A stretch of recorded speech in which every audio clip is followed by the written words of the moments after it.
Hi வாங்க வீடியோக்குள்ளே போகலாம். என்னடா இது காட்டுறாங்களே அப்படிங்கிறீங்களா?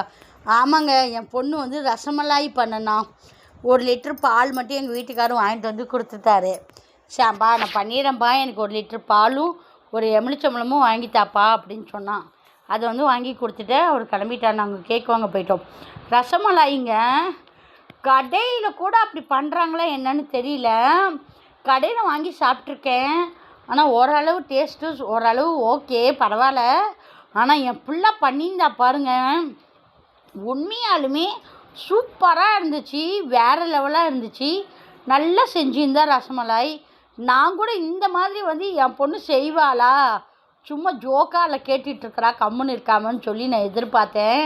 ஆனால் இந்த மாதிரி வந்து என் பொண்ணு ரசமலாய் செய்வான்னு உண்மையாக நான் எதிர்பார்க்கவே இல்லை.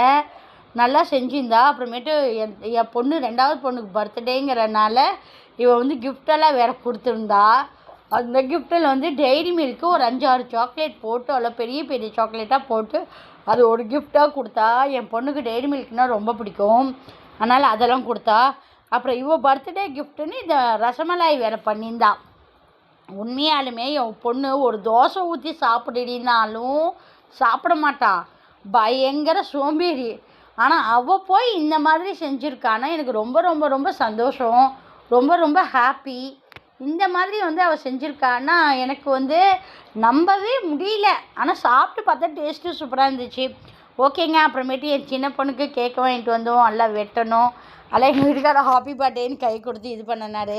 அப்புறம் இது எங்கள் வீட்டுக்காரோட அக்கா, அவங்க நின்றுட்டு இருந்தாங்க. அப்புறம் எங்கள் நாத்தனார் பேரன், இவங்க மட்டும் கேக் வெட்டினாங்க. அப்புறம் 2 பேரும் கேக்கெல்லாம் மூஞ்சியில் மாற்றி மாற்றி அப்பிக்கிட்டு அது விளையாண்டுக்கிட்டும் இருந்தாங்க.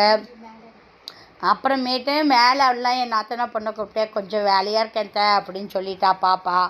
சரி பாப்பான்னு சொல்லிவிட்டு நானே எங்கள் வீட்டுக்காரி என் பிள்ளைங்க சிம்பிளாக என் நாத்தனார் இவங்களை மட்டும் கூப்பிட்டு கேக்கு வெட்டியாச்சுங்க. அப்புறமேட்டு நேற்று எங்கள் வீட்டுக்கார் பாட்டு கச்சேரி கேட்க போகிறேன்னு சொல்லிவிட்டு அவரும் கிளம்பிட்டார். அவ்வளோதாங்க. இந்த வீடியோ பிடிச்சிருக்கா பாருங்கள், லைக் பண்ணுங்கள், கமெண்ட் பண்ணுங்கள், ஷேர் பண்ணுங்கள், சப்ஸ்கிரைப் பண்ணுங்கள். அதில் வீடியோ பார்க்குறீங்க, எனக்கு ரொம்ப ரொம்ப சந்தோஷம். இந்த அளவுக்கு இந்த வீடியோ வந்திருக்குன்னா அதுக்கெல்லாம் நீங்கள் தான் மெயின் காரணம். அடுத்த வீடியோவில் பார்க்கலாம். Okay bye. நேற்று எங்கள் அக்காவுக்கும் பர்த்டே.